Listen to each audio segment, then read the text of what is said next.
அஸ்ஸலாமு அலைக்கும். இன்னைக்கு எப்படி இருக்கீங்க குழந்தைகளே? இன்ஷா அல்லாஹ் இன்று நாம் இஸ்லாம் தீர்க்கதரிசிகளில் மிக முக்கியமானவரான தீர்க்கதரிசி இப்ராஹிம் அலைஹிஸ்ஸலாம் பற்றி தெரிந்து கொள்ளப் போகிறோம். ரொம்ப வருடங்களுக்கு முன்னால் கெனைன் நகரத்தில் அசார் என்ற பிரபலமான மனிதர் வாழ்ந்து வந்தார். அவர் கல்லிலிருந்து சிலை வடிப்பார். அந்த கலையினால் அவர் பிரபலமாக இருந்தார். அவர் வடித்த சிலைகள் கோவிலுக்குள் வைக்கப்பட்டது. மேலும் கெனைன் மக்கள் அவற்றை வழிபட்டனர். ஆமாம், சைத்தான் செய்த தந்திரத்தால் மக்கள் மத்தியில் சிலை வழிபாடு வேரூன்றி இருந்தது. மக்கள் அல்லாஹ்வை மறந்தனர். மேலும் சிலைகளை வணங்குவதால் கிடைக்கும் தண்டனையையும் மறந்தனர். அசாரும் அதில் மாறுபட்டவரில்லை. அவரும் அவர் செய்த சிலைகள் முன் மண்டியிட்டு வணங்கினார். இப்ராஹிம் அலைஹிஸ்ஸலாம் அவருடைய மகன். அவர் புத்திசாலி பையனாக வளர்ந்தார். அவர் எப்போதும் யோசித்துக் கொண்டும் கேள்விகள் கேட்டுக்கொண்டும் இருப்பார். அவர் ஆர்வமும் துருதுருப்பும் மிக்கவர். அவர் எப்போதுமே அவரை சுற்றியுள்ள உலகத்தைப் பற்றி அதிகம் கற்க விரும்புவார். இப்ராஹிம் சிறுவனாக இருந்தபோது மக்கள் சிலைகள் முன் தலை வணங்குவதைக் கண்டு குழம்பினார். இந்த சிலைகள் மக்களுக்கு எப்படி உதவுகிறது? அவை கற்களால் மட்டுமே செய்யப்பட்டுள்ளது. இளைய தீர்க்கதரிசி ஆச்சரியப்பட்டார். அவர் ஈக்கள் அந்த சிலைகள் மேல் உட்கார்வதை பார்த்தார். மேலும் மக்கள் வைத்த உணவை எலிகள் உண்ணுவதையும் பார்த்தார். இந்த சிலைகள் தங்களையே காத்துக்கொள்ள முடியவில்லை என்றால் எப்படி மக்களை காப்பாற்றும்? இந்த கேள்வியை அவர் தந்தையிடம் கேட்டார். ஆனால் அவர் தந்தையால் திருப்திகரமான பதிலை அளிக்க முடியவில்லை. ஒரு நாள் அவர் மலை உச்சியில் அமர்ந்திருந்தார். உண்மையான கடவுள் யார் என்று யோசித்துக் கொண்டிருந்தார். இரவாகிவிட்ட நிலையில் சந்திரன் மேலே எழுந்தது. சந்திரன் வானில் பளபளப்பாக மின்னியது. அந்த சிறுவன் அதையே பார்த்துக் கொண்டிருந்தார். இது கடவுளாக இருக்குமோ? அவர் யோசித்துக் கொண்டிருந்தார். ஆனால் சிறிது நேரத்திற்குப் பிறகு சந்திரன் மறைந்தது.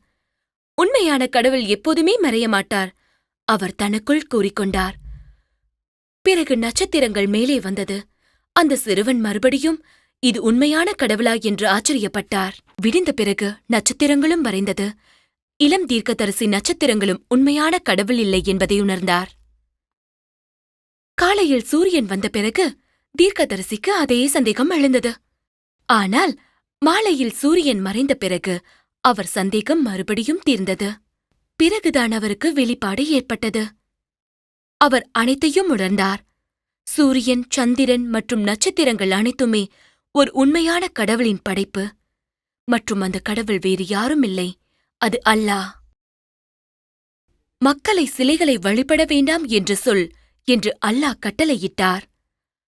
இந்த சம்பவம் தீர்க்கதரிசி இப்ராஹிம் அலைஹிஸ்ஸலாம் வாழ்க்கையை நிரந்தரமாக மாற்றியது. அவருடைய இந்த புதிய அறிவைக் கொண்டு நகரத்தின் கோவிலுக்கு நேராக சென்றார். அதற்குள் நேரம் கடந்துவிட்டது. நகரத்தில் அனைவரும் நதியின் அருகில் திருவிழாவைக் கொண்டாடிக் கொண்டிருந்தனர். தீர்க்கதரிசி கோவிலுக்குள் நுழைந்தவுடன் அவர் தாழ்வாரங்களும் மற்றும் கூடங்களும் காலியாக இருப்பதைக் கண்டார். தீர்க்கதரிசி அங்கு கோடாரி இருப்பதைக் கண்டார். அவருக்கு உடனடியாக ஒரு திட்டம் உதித்தது. ஒவ்வொன்றாக கோவிலில் அனைத்து சிலைகளையும் தீர்க்கதரிசி உடைத்தார்.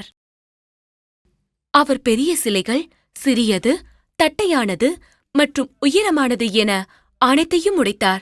அவர் மிகப் பெரியதைத் தவிர அனைத்தையும் அழித்தார். அவர் வேலை முடிந்ததும் அவர் கோடாரியை அந்த சிலையின் கழுத்தை சுற்றி மாட்டினார். பிறகு அவர் கோவிலை விட்டு வெளியேறினார். மறுநாள் மக்கள் கோவிலுக்கு வந்தபோது அவர்கள் அதிர்ச்சியடைந்தனர். கோவில் தரையில் அவர்களது மனம் கவர்ந்த கடவுள்களின் தலை மற்றும் மற்ற பாகங்கள் நிரம்பியிருந்தது. இந்த அராஜகத்தை செய்தது யாராக இருக்கும் என்று ஒருத்தர் கேட்டார். அசார் மகன் நேற்று இரவு கோவிலுக்குள் செல்வதை நான் பார்த்தேன் என்று ஒருவர் பதிலளித்தார். இப்ராஹிம் அலைஹிஸ்ஸலாம் பஞ்சாயத்துக்கு அழைக்கப்பட்டார். மேலும் அவர்கள் கேள்வி கேட்க துவங்கினர். நீதான் இந்த சிலைகளை அழித்தாயா என்று கேட்டார். நீங்கள் அதை ஏன் கேட்கவில்லை? விடுபெட்ட அந்த பெரிய சிலையை சுட்டிக்காட்டி கேட்டார். அது எப்படி பேசும்? அது கல்லால் செய்யப்பட்டது என்று ஒருவர் கூறினார். என்னுடைய வாதம், பிறகு நீங்கள் ஏன் இந்த சிலையை வழிபடுகிறீர்கள்? அதனால் உங்களுக்கு உதவ முடியாது. பிறகு நாங்கள் யாரை வழிபடுவது? அவர்கள் மறுபடியும் கேட்டனர். ஒரே ஒரு உண்மையான கடவுள்தான் இருக்கிறார். அவர்தான் அல்லாஹ், அனைத்தையும் உருவாக்கியவர். மக்கள் சிலைகளைப் போலவே அமைதியாக இருந்தனர். என்ன சொல்வதென்றே அவர்களுக்கு தெரியவில்லை. அவர் கூறுவது சரியென்று அவர்களுக்கு தெரியும். ஆனால் சில பேர் இன்னமும் கேட்க தயாராக இல்லை. அவர்கள் மறுநாள் கிராமத்தில் அனைவரையும் தீர்க்கதரிசியின் தண்டனையைப் பற்றி விவாதிக்க வர சொன்னார்கள். நாம் கடவுளை ஆதரித்து அவனை எரித்து விடுவோம் என்று ஒருவர் யோசனை சொன்னார். அதைதான் அவர்கள் செய்தனர். அதைதான் அவர்கள் செய்ய முயற்சித்தனர். முதலில் அவர்கள் கெனைனிலுள்ள அனைத்து மரக்கட்டைகளையும் குவித்தனர். தீ கொழுந்துவிட்டு மிக உயரமாக எரிந்தது. பறவைகளால் கூட அதன் மேல் பறக்க முடியவில்லை. கிராமத்துக்காரர்கள் தீர்க்கதரிசியின் கை கால்களை கட்டி அந்த நெருப்பில் தூக்கி போட்டனர்.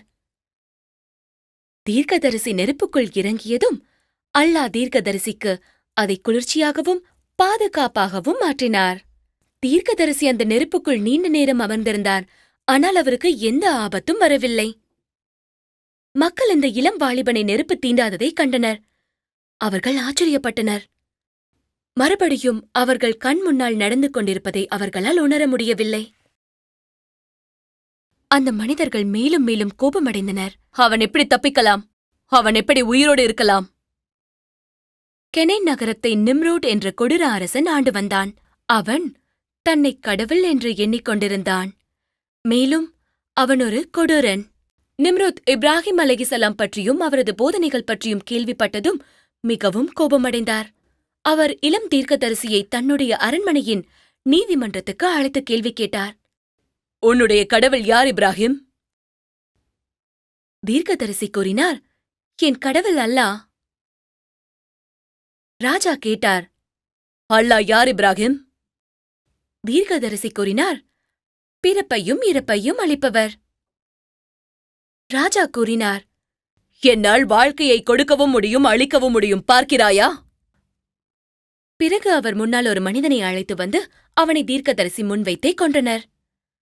பிறகு இன்னொரு மனிதனை அவர் முன்னால் அழைத்து வந்து அந்த மனிதனை கொல்லாமல் உயிரோடு விட்டனர். பிறகு அவர் கூறினார், பார்த்தாயா, என்னால் வாழ்க்கையை கொடுக்கவும் முடியும் எடுக்கவும் முடியும். நான் ஒருவனை கொன்றேன், மேலும் ஒருவனை தப்பிக்க விட்டேன். ஹா ஹா ஹா. தீர்க்கதரிசி மக்கள் புரிந்து கொள்ள வேண்டும் என்று விரும்பினார். மேலும் நிம்ரோதும் இதை புரிந்து கொள்ள வேண்டும் என்று விரும்பினார். அதனால் அவர் ராஜாவிடம் கூறினார், அல்லாஹ் சூரியனை கிழக்கிலிருந்து உதிக்க வைக்கிறார். இப்பொழுது நீ அதை மேற்கிலிருந்து உதிக்கவை. இது ஒரு சவால். ராஜா குழப்பமடைந்து அமைதியானார். அவர் அவமானத்தில் எதுவும் பேசாமல் அமைதியாக இருந்தார். அவர் தீர்க்கதரிசியை தண்டிக்காமல் விடுவித்தார். இப்ராஹிம் அலைஹிஸ்ஸலாம் மக்களைத் தொடர்ந்து அல்லாவிடம் அழைத்தார். ஆனால் சில பேரே அவர் கூறுவதை கேட்டனர். மக்கள் அவர் கூறுவது உண்மையல்ல என்று அவர் மீது கோபமடைந்தனர். அவர் தந்தை கூட கோபமடைந்தார். அவர்கள் வாழ்க்கை பாதையில் குறுக்கே வருவது அவர்களுக்கு பிடிக்கவில்லை. ஆனால் இப்ராஹிம் அலைஹிஸ்ஸலாம் அவர்களை ஏமாற்றவோ கேலி செய்யவோ முயற்சிக்கவில்லை. இப்ராஹிம் அலைஹிஸ்ஸலாம் அவர்களுக்கு போதிக்க முயற்சித்தார். ஆனால் அவர்கள் யாரும் அதை கேட்க தயாராக இல்லை. தீர்க்கதரிசி மிகவும் வருத்தமடைந்தார். குழந்தைகளே, இன்று இத்துடன் நிறைவடைகிறது. நாம் இந்த கதையை அடுத்த அத்தியாயத்தில் பார்க்கலாம்.